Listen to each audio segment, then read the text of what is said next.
اذان کے دوران کھانا پینا. تو بھائی یہ جو اذان کے دوران کھانا پینا ہے، یہ ایک سنن ابی داؤد کی حدیث تھی جسے مس یوز کیا لوگوں نے. وہ اس طریقے سے نہیں تھی.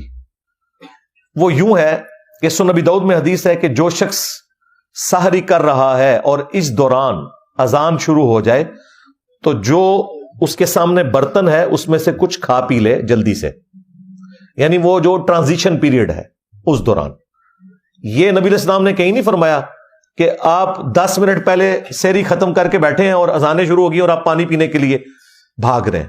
آپ کا روزہ نہیں ہوگا. یہ اس شخص کے لیے ہے کہ مثلا 5:05 پہ اس نے سحری شروع کی اور 5:10 پہ ختم سحری ہو رہی ہے. اس دوران وہ 1-2 منٹ اوپر کھا لیتا ہے ٹرانزیشن پیریڈ میں، تو اس کے لیے ایک گنجائش ہے. یہ بھی بہتر ہے کہ ایسا نہ کرے. لیکن ایک بندہ اٹھا ہی 5:10 پہ ہے اور اسے پتا ہے کہ 5:25 تک اذانیں چلتی ہیں اور ختم سحری ہے ہی 5:10 ہے، تو وہ 15 منٹ کے جی میں اذانوں کے دوران کھا رہا ہوں، اس کا روزہ کوئی نہیں. بالکل یہ ذہن میں رکھیے گا. تو وہ اس حدیث کو غلط لوگوں نے یوز کیا. وہ ٹرانزیشن پیریڈ کے لیے تھا. جس طرح بخاری مسلم میں ہے کہ جس نے طلوع آفتاب سے پہلے فجر کی 1 رکعت پا لی، اس نے فجر کی نماز پا لی، اگرچہ 1 رکعت اس کی اس ٹرانزیشن پیریڈ میں ہے کہ سورج نکل رہا ہے، غروب وقت ہے، لیکن پھر بھی اس کی نماز ہو جائے گی.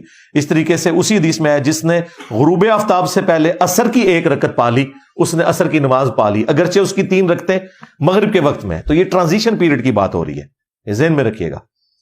اور یہ بھی اس شخص کے لیے ہے جو شخص اس سے پہلے سحری شروع کر چکا تھا، کسی مجبوری کی وجہ سے وہ لیٹ اٹھا تھا. لیکن اگر کوئی شخص اٹھا ہی ایسے وقت میں ہے کہ ختم سحری ہو چکی ہے، اس کے لیے یہ نہیں ہے. یہ ذہن میں رکھیے گا.